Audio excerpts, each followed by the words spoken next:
Bonjour à tous et bienvenue dans la Taverne du Gamer. Je suis Kira pour le dernier épisode de l'année, un épisode un peu spécial car ça sera les Tavernes du Gamer Awards et je suis bien sûr en compagnie de Sid pour cette émission incroyable. Bonjour Sid, comment vas-tu ? Bonjour à toutes et à tous, bonjour mon cher Kiki, donc la dernière fois que je t'appelle comme ça pour 2024, ça va très bien, merci. Je suis très content de revenir sur cette année, de dire nos tops, enfin bref, de faire le petit topo habituel. Du coup, on va aller plus vite, alors qu'on va quand même faire un petit point réseaux sociaux avant de commencer, parce qu'on l'a pas fait la dernière fois, et après on attaque dans le vif du sujet, donc je te laisse faire. On peut te faire du bien. Vous pouvez nous retrouver partout, sur les réseaux, sur Twitter, sur Insta. Objectif Insta 500, ce serait bien qu'on atteigne vite les 500, donc je pense que voilà, vous êtes très nombreux à nous écouter, très nombreux avec Insta, donc on compte sur vous. Et sinon, le formulaire de notre site web, n'hésitez pas à nous envoyer vos tops, à nous partager vous aussi ce que vous avez aimé faire en 2024 et vos déceptions peut-être, parce que nous, dans le sommaire, on a des déceptions. Après, vous connaissez un petit peu le format, c'est nos tops. Notre mention déshonorable, comme tu l'as appelé Kira, que ça m'a fait beaucoup rire, et nos espérances pour 2025. Donc voilà, le beau programme Kira, je pense que on va se faire plaisir. Voilà, et puis du coup on peut attaquer sur le top 5 de cette année. Donc quel est ton top 5 pour 2024 ? Ton GOTY numéro 5 ? Alors mon GOTY numéro 5, c'est la dernière chronique que vous venez d'avoir. Donc c'est Silent Hill 2 Remake. Donc une chronique qui vient de sortir, donc vous connaissez les arguments, je vais pas refaire la chronique, ça sert à rien. La Bloober Team a fait un travail incroyable, il a bien modernisé le jeu. Donc voilà, j'ai dit le pour et le contre. Pourquoi il n'est pas mieux placé ? C'est parce que c'est un remake qui n'a pas rempli toutes mes attentes, mais attention, jeu remarquable, époustouflant, c'est un très très bon jeu, donc il mérite tout à fait cette place du top 5. Et en plus, il n'a pas été très présent dans les Game Awards, les vrais Game Awards, du coup pas les nôtres, mais ceux de Jeff Keighley, donc voilà, je voulais absolument le mettre dans le top. Surtout qu'en plus le jeu a priori ça serait une déception en termes de vente, donc c'est dommage, donc c'est un bon jeu, il faut foncer. Les survival, comme on peut citer Dead Space Remake, je crois que c'est toi qui nous avais dit qu'il avait bidé totalement. Les The Callisto Protocol, Alone in the Dark, malheureusement les années se répètent et les échecs aussi. J'espère qu'en tout cas Silent Hill 2 Remake bénéficiera de l'aura incroyable du premier, parce que, rappelons-le quand même, le matériel de base est un pur chef-d'œuvre. Donc voilà. Et toi, ton top 5, Kira, j'ai hâte de savoir notre top parce qu'on se l'est pas partagé, donc grosse découverte pour tous les deux. Alors moi, mon top 5, c'est Helldivers 2. Ah ouais, ok. Là, je m'attendais pas. Helldivers 2, donc un jeu que je n'attendais pas, qui est pour moi une véritable immersion dans une guerre galactique, où la coopération avec ses amis est essentielle. Le jeu offre bien sûr une sensation intense de camaraderie et de stratégie. Oui. Ça m'a beaucoup rappelé Starship Troopers dans le lore en tout cas. Et surtout, ce que j'ai beaucoup aimé, c'est que le gameplay est à la fois précis, technique, mais surtout addictif. Chaque mission nécessite une coordination parfaite entre une maîtrise des différentes combinaisons de touches pour déployer les fameux stratagènes, et malgré une certaine répétitivité, et surtout je ne suis pas fan de jeux à service à la base, chez moi celui-ci a fait mouche. Ce jeu est également extrêmement suivi, là ils viennent d'ajouter une nouvelle faction, donc de nouveaux ennemis encore, et je me rappelle encore de certaines parties qu'on a pu faire ensemble, ou que j'ai pu faire avec d'autres personnes, où j'ai beaucoup rigolé. Je vais même citer une anecdote, j'étais en train de montrer à une personne comment fonctionnait le jeu, et là je lui montre, je suis attends, je vais faire venir du ravitaillement, et donc je balance le stratagème de ravitaillement, et il est arrivé tout en haut de la montagne, en fait, en haut de nous, tu vois. C'est au lieu de tomber devant nous, il est tombé en haut de la montagne, donc c'était un grand moment de solitude. On a beaucoup rigolé en tout cas, et c'est vrai que pour moi c'est un des plus grands jeux que j'ai joué cette année. Très bonne idée de l'avoir mis. Moi je l'ai pas mis alors que il avait sa place. Après non, je l'aurais pas mis dans mon top 5, mais en tout cas je comprends son positionnement. Tu as raison, le côté un peu surprise du jeu, il a tout cassé, alors que je me rappelle encore tous les deux où on commentait, on trollait. On trollait un peu sur avant qu'il arrive. Qui attend ce jeu ? Qui attend je crois qu'on avait dit ça de ce jeu, et on l'a poncé tous les deux, on y a passé beaucoup d'heures. J'ai eu un sentiment de lassitude aussi sur le jeu, donc je vais peut-être m'y relancer là avec la nouvelle faction, et aussi on peut caler une petite actu dans ton top, Kira, c'est qu'ils vont une collab avec Killzone, je crois, si j'ai bien compris. C'est ça, une collab avec Killzone avec des armes. Alors il y a des armes gratuites, mais surtout un cosmétique, donc un tenue de Helghast et des armes Helghast qu'on peut acheter, mais je crois que c'est à 10 €, donc ça pique un peu quand même. Mais en tout cas, voilà, c'est peut-être le début, en tout cas pour faire vivre le jeu, de futures collaborations. Et c'est vrai que une collab Killzone, ça se tient, quoi. Surtout qu'on sait que c'est ce genre de truc qui fonctionne beaucoup sur les jeux à service. Désolé, mais je vais encore citer Fortnite, qui est pour moi le cas d'école, qui a fait venir plein de licences. Et donc, c'est à souhaiter pour Helldiver, parce que tu vois, ça peut faire vraiment vivre le truc. On peut imaginer du Doom, du Red Faction, enfin tous les FPS, du Unreal. Enfin, ça peut même être quand tu regardes Fall Guy, le nombre de collabs qu'ils ont eu, on retrouve du SOS Phantom, on a retrouvé du Ratchet & Clank. Enfin, c'est incroyable, et c'est vrai que les collabs, ça fait vivre un jeu, quoi. Ouais, carrément. Donc, en tout cas, très belle place dans ton top. Bien vu. Et ton top 4 alors, dis-nous tout. Mon top 4 est un nominé des GOTY. Mon top 4 est un jeu indépendant. Mon top 4 est un jeu addictif. Mon top 4 est un jeu malin, accessible. Tu l'as dit, c'est Balatro. Il y a eu une très grande concertation avec moi-même pour le mettre plus haut, plus bas dans le top. Je savais pas. J'ai eu du mal à le positionner. Parce que il est incroyable, c'est un excellent jeu pour sa rejouabilité, pour son prix aussi famélique. Tu vois, je me suis dit le jeu est quand même le moins cher de ma sélection, c'était le moins cher des GOTY, et je pense que c'est bien de valoriser ça aussi. Tu vois que les jeux pas chers, ils sont aussi qualitatifs, mais je l'ai pas mis plus haut, enfin plus près du top 2, 3 ou 1, parce que il y a quand même en face des jeux très très ambitieux, des jeux qui ont réclamé, quoi qu'il arrive, plus de travail, plus d'investissement, etc., qui m'ont plus mis une claque. La claque Balatro, c'est une claque de fun, d'instantanéité, donc c'est pour ça qu'il mérite tout à fait sa 4e place, mais pas son GOTY. Est-ce qu'entre maintenant et le moment de ma chronique, tu vas tester un petit peu Balatro, Kira, ou toujours pas ? Alors non, je l'ai toujours pas testé, je le ferai un petit peu plus tard, je pense. Je suis encore sur Indiana Jones, c'est comme j'ai dit, un jeu à la fois. Donc j'avance doucement mais sûrement. Je vais faire moins de jeux, mais j'ai plus à approfondir.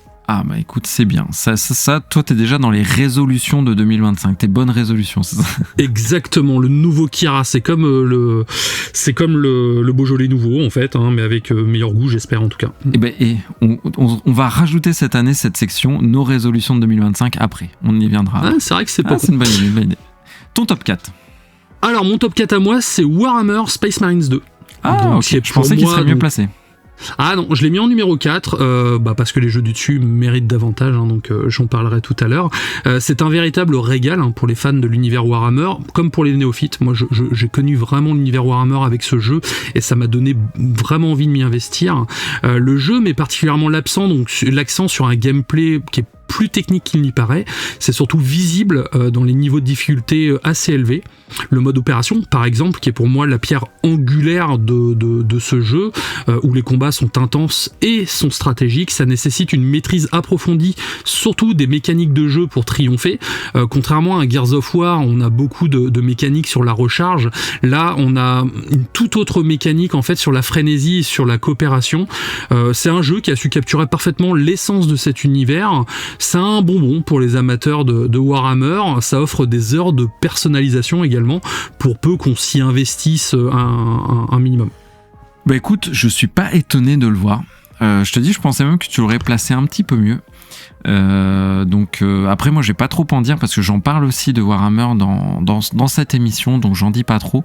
On sait et je crois qu'il a cartonné en termes de volume de vente en plus ce jeu. Il a cartonné, ils ont rajouté encore de nouveaux niveaux opérations gratuitement, ils ont rajouté de nouvelles factions également, de nouveaux Ultramarines, des nouvelles maps, ils rajoutent des nouvelles armes, enfin vraiment il y a un gros suivi. Là on arrive vraiment dans la composante jeu à service pour le coup, parce que ils vont le faire vivre au maximum, et j'en suis vraiment très très satisfait quoi. Et peut-être qu'en 2025 on le verra dans les jeux les plus suivis. Je sais qu'il y a un awards comme ça sur je sais plus le nom de l'awards, mais pour les celui jeux... Celui qu'Helldiver a eu, c'est ça. Ouais, peut-être que celui il sera là, du coup on verra. En numéro 3, tu as choisi quoi ? En numéro 3, Là, ça commence à me faire un petit peu sourire. J'aime bien cet exercice. J'ai mis Astro Bot. D'accord. Donc le GOTY de cette année est mon top 3. Donc je l'avais dit dans ma chronique que ce serait certainement pas mon GOTY et je le confirme ici, c'est certainement pas mon GOTY. Ça a été le jeu de l'année donc officiel, en tout cas à cette cérémonie-là. Bien évidemment des cérémonies, il y en a plein, mais la plus connue, il a remporté le Awards et c'est bien mérité. Enfin, je comprends tout à fait. Pourquoi il n'est pas au top, pourquoi moi je l'ai pas mis en numéro 1? Parce qu'il n'y a pas de ligne jaune dans le monde ouvert? Non, ça n'a rien à voir avec les lignes jaunes. C'est l'absence de coop. C'est Sackboy Little Big Adventure que je préfère à Astro. Donc, enfin, attention, une 3e place, ça reste une très belle place. Hein. Je suis en train de justifier le fait que je l'ai mis 3e. C'est très bien sur tous les jeux de l'année. Surtout qu'un bot coop peut potentiellement arriver. Surtout que ça peut arriver. Ça serait bien. C'est un peu mon Super Mario Wonders de cette année. Super Mario Wonders, je l'avais mis 2e l'année dernière, donc là j'ai Astro Bot en 3e. En plus j'ai essayé de faire un top un peu éclectique avec différents styles de jeux. Donc là c'est mon jeu de plateforme. Si c'est bon, Noël, ça, là quand vous écouterez cette émission, Noël sera déjà passé, mais c'est le cadeau parfait, je trouve, à mettre sous le pied du sapin à quelqu'un qui aime jouer. On prend pas de risque, c'est tout public, c'est rigolo, c'est très bien foutu, l'ambiance est chill à mort. Je souriais tout le temps en jouant à ce jeu, donc voilà, un vrai régal. Amusez-vous sur Astro Bot, le jeu le mérite. En plus là aussi petite équipe, donc j'aime bien mettre ça en avant, tu vois, on n'est pas sur une énorme production, on est sur un jeu à taille humaine et voilà, c'est super chouette, donc allez-y, foncez sur Astro Bot. C'est vrai que c'est important. Ton top 3, numéro 3 à moi, oui, c'est Dragon Age. Donc il est 3e donc. Voilà. Okay. Ma chronique de la semaine dernière est dispo, donc je vais pas la répéter. Des environnements incroyables, des personnages attachants, un gameplay cool. Enfin, clairement, j'ai été conquis par énormément de choses dans ce jeu. Un jeu que je n'attendais pas du tout et qui m'a beaucoup plu. Donc, dommage, malheureusement, il se prend une shitstorm sans précédent dans la poire. Mais voilà, en tout cas, mon top 3, c'est Dragon Age. Il le mérite pas aussi, The Velgard. Il le mérite pas, c'est dommage. Je sais pas d'ailleurs s'il a eu des prix ou s'il a été nominé au Vrai Game Award, je me souviens plus. Non, je crois qu'il a rien eu du tout. Il était nominé, je crois, dans la partie inclusivité, tu sais, pas inclusivité, mais tu sais, sur la partie... Accessibilité. Accessibilité, voilà. Ok, et c'est Star Wars Outlaws, je crois qu'il l'avait eu, non? Je sais même plus. Je sais même plus, je t'avoue. On s'en fiche un peu, enfin, on s'en fiche pas de cette catégorie, attention, mais je veux dire que là n'est pas le propos. En tout cas, c'est ton RPG de ta sélection. Je pense pas avoir d'autres RPG dans ta sélection, et c'est assez rare d'ailleurs que tu aies tu peux être surpris. Ah, bon, ok, bon, je vais peut-être être surpris. Ton numéro 2. Alors, mon numéro 2, à ton avis, c'est quoi mon numéro 2, Kieran? Bah écoute, je ne sais pas du tout. Pour ton numéro 1, je pense savoir, mais pour ton numéro 2, je peux me tromper. Peut-être que ton numéro 1 sera numéro 2. Alors, mon numéro 2, et on va parler du coup de Final Fantasy VII Rebirth. Donc, c'est mon RPG préféré de l'année, bon ça, il n'y a pas de doute. Mon jeu d'aventure préféré de l'année, un des jeux les plus beaux de l'année que j'ai fait, ça c'est sans aucun doute. Le plus bel OST aussi que j'ai eu, que j'ai entendu cette année pour la prod, elle est incroyable. Meilleure histoire aussi, donc il a plein de belles cases. Donc numéro 2, c'est voilà, une place exceptionnelle aussi. Mais il y a un choix scénaristique assez fort qui ne m'a pas convaincu, qui arrive à la fin. Ça s'est pas passé tout à fait comme j'espérais sur certains aspects du jeu que évidemment je ne dévoilerai pas puisqu'il s'agit de la fin, ce serait un peu dommage. Et je déteste un personnage qui s'appelle Chadley, je l'ai dit dans ma chronique, mais sinon ça reste quand même l'expérience de jeu la plus ambitieuse que j'ai eue cette année, la plus riche. Donc vraiment, enfin, j'en garde un très précieux souvenir. Le 3e volet va être déterminant pour mon avis global sur ce sur ce remake, pardon, si on peut l'appeler comme ça d'ailleurs. Vraiment, le 3e va être charnière. J'espère ne pas être déçu, mais en tout cas, contre toute attente, je suis certain que tu pensais que c'était mon GOTY, mais ça ne l'est pas. Je pensais que c'était ton numéro 1, tout à fait. Ouais. Mais voilà, je te dis, il y a 2 vrais éléments qui font que je le punis en 2e position, ce qui reste malgré tout une belle position. On va pas c'est une très belle position tout à l'heure. Mais tu vas nous dire ton top 2 quand même, Kieran. Je l'espère. Oui. Alors à ton avis, quel serait mon top 2 ? Bah en fait, je sais pas, j'hésite beaucoup.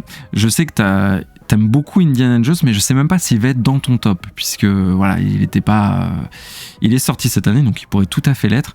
Moi, je dis Indiana Jones. Voilà. Et oui, mon numéro 2, c'est Indiana Jones, c'est le cercle des anciens. Donc ma chronique arrive la semaine prochaine.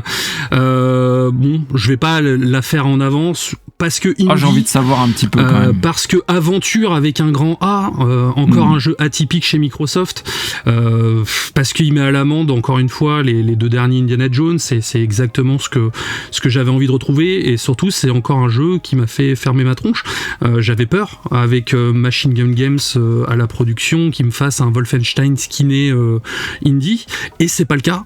C'est un jeu qui a été fait avec passion, ça se sent, et surtout avec une certaine volonté de se raccrocher à la trilogie, on va dire les 3 premiers films Indiana Jones, et pour tout ça, pour moi, c'est le top 2 en tout cas. Eh ben écoute, je me demandais si t'allais même le mettre 1, tu vois, parce que je vois ton enthousiasme sur le jeu, et en plus c'est une licence qui pour toi, et voilà, c'est pas n'importe quelle licence, donc c'est presque le jeu rêvé pour toi, donc je suis très content de le voir positionné. J'ai vu pas mal de critiques sur ce jeu, donc j'ai hâte de voir ta chronique. En tout cas, ce que j'ai vu graphiquement du jeu, waouh, ça envoie. C'est très très beau graphiquement. Ça a l'air très très beau. Un petit bémol sur les visages que je trouve moins joli que la plupart des visages qu'on voit comme dans un Last of Us par exemple, ou même un Uncharted. En revanche, pour ce qui est des décors, enfin c'est vraiment une claque quoi. Là je suis en train de regarder pour un voyage en Égypte, j'ai envie d'aller voir les pyramides, d'aller sur le Nil, enfin voilà, c'est vraiment un très très très bon jeu. Et du coup ça me donne grave envie d'entendre ta chronique, donc affaire à suivre, pas la semaine prochaine parce qu'on est en pause, mais dans 2 semaines. Chronique sur Indiana Jones. Donc c'est le moment du top 1 là, c'est ça? On arrive sur les vrais sujets. C'est le moment du top 1, ton GOTY, le jeu de l'année 2024. Donc tu n'as pas anticipé mon GOTY, ça me fait beaucoup rire par contre. Oui, c'est vrai. Tu n'as pas mon GOTY. Alors comment je peux essayer de te faire deviner petit à petit mon GOTY? Mon GOTY est sorti déjà plutôt en début d'année. Ok. C'est plutôt un jeu d'action. Ok.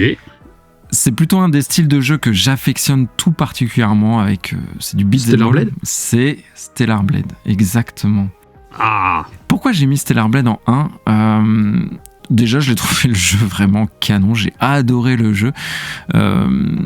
J'aime beaucoup le style du beat'em up, donc c'est avec beat'em all, avec le RPG, c'est mon 2e style de prédilection. En 3 arrivent les jeux de plateforme. Et en fait, donc ma chronique était dithyrambique sur le jeu, j'ai pas de défaut vraiment à part entière à donner à ce jeu, là où j'ai des griefs contre le numéro 2, vous l'avez entendu. Et surtout, ce que je voulais pour mon top 1, c'est pas militant, faut pas abuser, mais c'est mettre en avant un top 1 qui est une nouvelle licence. C'est le premier jeu solo de ce studio. C'est un studio coréen, donc on n'est pas sur du japonais ou sur de l'occidental, enfin de l'américain. Et son ambiance qui m'a transporté, ses musiques, le gameplay qui s'enrichit avec le temps, et ça c'est un élément très important pour moi, c'est que le gameplay ne soit pas figé dès le début du jeu mais qu'il évolue. Son héroïne qui est aussi un élément fort, et parce que j'ai pas aimé toutes les polémiques qu'il y avait autour de Stellar Blade, parce que ça diminuait. Comme beaucoup de polémiques malheureusement autour des jeux. Surtout que ça diminue l'impact du jeu, parce que le jeu est vraiment bien, parce que l'héroïne elle a quelque chose à raconter au-delà de son physique avantageux, et qui est là aussi évidemment agréable à regarder. C'est vraiment pas le propos, mais Stellar Blade c'est bien plus que ça. Et surtout, Kira, c'est le platine que j'ai préféré faire cette année, et tu sais que moi j'aime bien les trophées et tout, et je me suis dit que c'est bien que mon numéro 1 soit le platine que j'ai préféré à faire. Donc Stellar Blade pour toutes ces raisons, et si vous n'avez pas entendu ma chronique, je vous renvoie vers cette chronique. Mon top 1, parce que le jeu, je trouve, le mérite, et il a été sous-représenté aux Game Awards. Il a même, mais il aurait mérité de faire partie des GOTY du Game Awards. C'est un peu ma grosse déception. À la place d'un Elden Ring en DLC, j'aurais vraiment aimé voir un Stellar Blade. Et c'est un jeu qui me fait vraiment, vraiment de l'œil. J'ai fait uniquement la démo que j'ai beaucoup appréciée, et je pense m'y mettre prochainement. Alors ton top 1, Kira, je vais essayer. Franchement, j'ai pas trop d'idées, j'avoue. Je suis un peu pris à mon propre piège. Je sais pas quel jeu tu as pu mettre. Peut-être Luigi's Mansion 3, mais je sais même pas s'il est sorti cette année. Non, il est pas sorti cette année, Luigi's Mansion 3. Non, je peux te dire que c'est un RPG. Ah bon? Je l'ai pas. Tu l'as fait en chronique? Je l'ai pas fait en chronique. C'est du RPG au tour par tour. Ouais. À la XCOM plutôt, plus à la XCOM ou plus à la Baldur's Gate? Non, alors j'ai pas fait Baldur's Gate, mais tour par tour, je te dirais vraiment à l'ancienne, vraiment avec des personnages où on gère une équipe, où on va taper, utiliser des pouvoirs et tout. J'ai passé quasiment 200 heures dessus. Mais et j'en ai déjà parlé en épisode. Et tu m'en as parlé à moi? Ouais, j'en ai parlé à toi, j'en ai parlé en épisode. C'est un jeu que j'ai fait, mais que j'ai volontairement pas chroniqué juste pour le kiff de le faire tout seul. Ok, je l'ai pas là. Quand tu vas me dire, je vais dire ouh, évidemment, mais là, je l'ai pas là. C'est Like a Dragon Infinite Race, qui est sorti en début d'année. J'ai honte.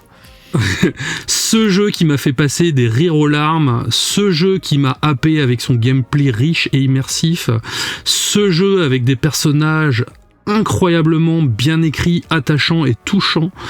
Ichiban et Kiryu en particulier m'ont touché avec leur profondeur et leur évolution tout au long de l'histoire. Explorer pareil les rues d'Honolulu, pour moi ça a été un choc parce qu'on quitte le territoire japonais pour avoir quelque chose de vraiment très très différent. Ça a été une expérience vraiment inoubliable. Les personnages secondaires qui ajoutent également beaucoup de charme et de diversité à l'histoire. Les mini-jeux aussi, même le mini-jeu de karaoké. Il y a un mini-jeu, c'est Animal Crossing en fait, où tu dois gérer une île, tu dois gérer tu dois gérer ton hôtel et tout en mettant des bâtiments à certains endroits et tout, en faisant venir des gens, en faisant de la pub. Enfin, il y a des jeux dans le jeu en fait, tu vois. Et comme j'en parlais, les personnages secondaires donc sont très très divers, ils ont chacun leur propre histoire, c'est encore une fois très touchant. La bande sonore est magnifique, ça accompagne vraiment parfaitement les éléments clés du jeu. C'est non seulement un jeu mémorable, mais c'est un jeu qui arrive dans mon top 3 ever des jeux que j'ai préférés en fait. On se remet difficilement de ce genre d'expérience en tout cas. Et comme tu sais que je suis fan du studio Ryoga Gotoku, c'était pour moi le numéro 1 rêvé, et ce jeu m'a tellement plu que je n'ose pas faire de chronique dessus. Donc, mais écoute, c'est un très beau top, parce que tous les deux on a quand même été toi-même plus éclectique, enfin plus diversifié que moi par rapport au GOTY, à la vraie cérémonie, et je suis content en fait que tu l'aies mis en top 1, c'est une évidence maintenant que tu me le dis, parce qu'en plus j'avais deviné tes jeux les plus attendus des Game Awards parce qu'il y avait justement un jeu de ce studio, mais ouais, je l'ai pas vu venir. Écoute, bravo, très très beau top. Du coup, on va passer à la mention honorable de ce top. Qu'est-ce que tu as envie de repiquer? Quelque chose qui n'est pas dans le top 5 malheureusement, qui pourrait peut-être être en 6ème position, ou... De quoi veux-tu nous parler? Alors, je vais tricher sans vraiment tricher. Donc quand on dit ça, déjà ça veut dire qu'on a triché, mais il n'y a pas de problème, j'assume. Mais en fait, c'est un jeu que j'ai fait, un jeu qui est sorti en 2023, mais sa version physique est sortie en 2024. Donc ça se tient. Ça se tient.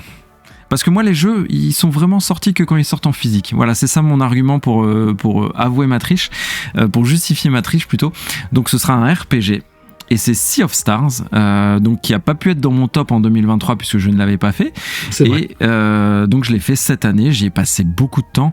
C'est un jeu remarquable, et en plus c'est un jeu qui m'a emmené vers un de mes coups de cœur de l'année, donc un vieux jeu qui est The Messenger.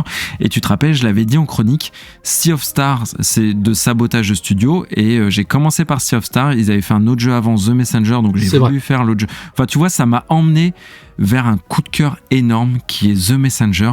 Donc voilà, mes mentions, c'est que de la triche, c'est Sea of Stars et The Messenger.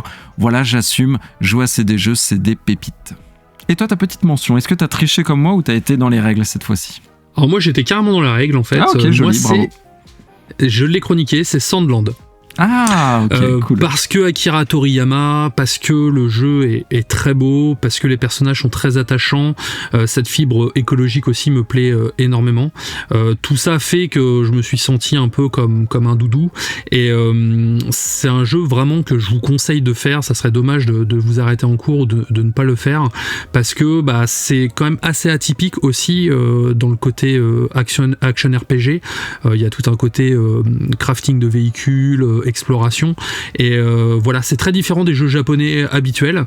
La série aussi est très cool, le manga est très cool, donc vraiment la Sandland Mania a très bien marché chez moi, et c'est pour ça que je le mets dans mes mentions honorables. C'est beau aussi, parce que ça peut renvoyer au manga, donc du cross-média comme on aime, donc belle mention. Et là maintenant on va parler de ta mention déshonorable, donc je crois savoir ce que c'est. Moi, est-ce que tu vas me dire après si tu connais la mienne? Alors, ma mention déshonorable, Kira, je sais pas si je pense pas que tu saches, je sais pas. Mais en tout cas, tu vas me détester quand je vais la dire. Non, mais je le sais. Mais tu vas me comprendre. Parce que, déjà, je fais un disclaimer. Ce jeu-là, j'ai fait que la campagne solo.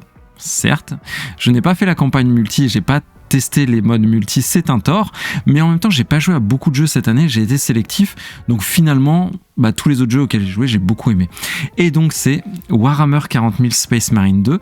Parce que j'ai trouvé que sa campagne principale, en dehors de tout ce qui satellise le jeu et qui est très très bien, et ça tu le diras de toute façon beaucoup mieux que moi, Kira, ce jeu a plein de qualités, mais sa campagne, moi je trouvais qu'elle manquait de variété, trouvais que c'était convenu, j'ai trouvé des défauts de mise en scène, j'ai trouvé que sur les 10 heures de jeu, le gameplay évoluait peu, mais c'est parce que le gameplay évolue dans ces modes de jeu, encore une fois satellite, donc je le conçois, simplement ça a été mon expérience finalement la plus, pas désagréable, mais en tout cas ça a été ma moins bonne expérience de l'année sur ce mode-là en particulier de Warhammer Space Marine 2. Est-ce que tu m'en veux, Kira, du coup ?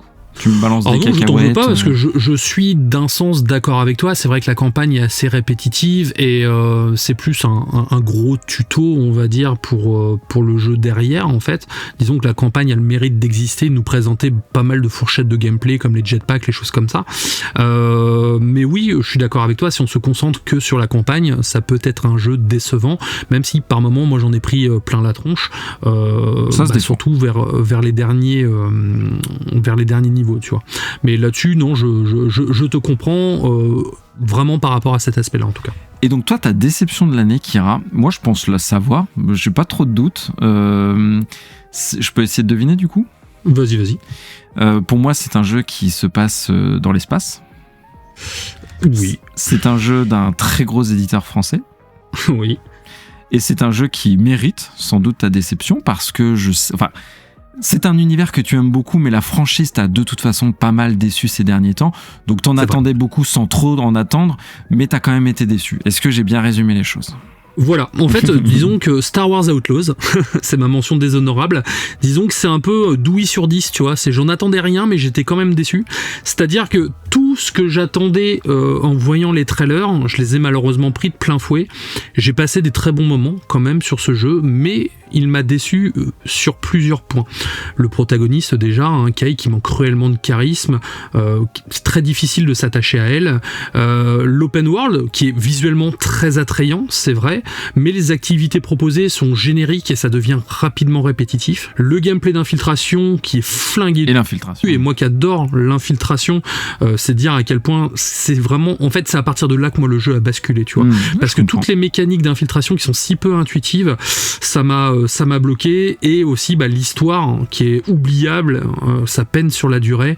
Les passages en speeder aussi qui sont censés apporter du dynamisme sont interminables parce qu'ils sont très répétitifs et c'est assez mal conçu d'ailleurs, et ça a beaucoup joué sur ma frustration générale en tout cas. Donc c'est pour ça que moi Star Wars Outlaws a été une grosse déception, et parce que parfois ça arrive d'être déçu d'un jeu et des fois tu te dis tiens 5-6 ans après je vais le relancer et peut-être que mon avis a changé. C'est comme pour un film, ça m'est déjà arrivé plusieurs fois, mais là j'ai même pas envie en fait de faire l'effort en fait. C'est tout ce que je n'aime pas dans les open world, et je l'ai retrouvé dans ce Star Wars Outlaws en fait. Donc voilà, grosse déception de l'année, mention déshonorable. Écoute, je comprends. On a un ami en commun qui, pareil, n'a pas aimé, qui a été déçu des phases d'infiltration. C'est là aussi que pour lui, le jeu a décroché. Donc pareil, après les goûts, les couleurs, peut-être que vous nous écoutez, vous avez kiffé ce Star Wars Outlaws, et tant mieux, en fait, c'est cool. C'est les goûts et les couleurs, voilà, ça se discute pas, malheureusement. Surtout que je me suis bien laissé prendre au jeu au début, j'ai pas mal fait de screen et tout, et vraiment quand la boucle de gameplay commence à arriver à sa limite, c'est là qu'on voit qu'on voit tous les défauts qui arrivent, et encore une fois, j'aime beaucoup l'infiltration. Et faire un jeu Star Wars basé sur l'infiltration, c'est une putain de bonne idée en fait, mais c'est mal fait, et je suis encore plus vexé, c'est que c'est quand même l'éditeur qui a fait Splinter Cell, qui est pour moi un des jeux d'infiltration par excellence, et c'est dommage de se chier autant là-dessus, quoi. Je suis d'accord. Quelles sont tes attentes de 2025 on va dire pour quasiment finir l'épisode spécial? On va pas faire un épisode de 4 heures, c'est vrai que vous avez autre chose à faire, je pense. Donc on va faire un petit épisode de 30 minutes, là on est bien. Comme on nous fait toujours un format court pour finir l'année calendaire. Ouais. Écoute, Kira, essaie de deviner mon top 3 des jeux les plus attendus cette année. On fait truc inverse et je ferai pareil pour toi, on voit si ça match pareil, hein, aucune préparation, mais vas-y. Alors, top 3. Alors, je vais peut-être pas les mettre dans l'ordre. Non, on s'en fout de l'ordre, on s'en fiche de l'ordre. Il y a Ghost of Yotei, que je mettrais, je pense qu'il doit être numéro 1, je pense. Clair Obscur. Oui. Et en troisième, le troisième, je sais pas. Je sais que t'as parlé de beaucoup de jeux, essentiellement japonais. Il y en a un que tu sais, un jeu Xbox. Un jeu X. Ah bah oui, bien sûr, oui. Doom. Doom The Dark Ages. Doom, I want free and buy Doom.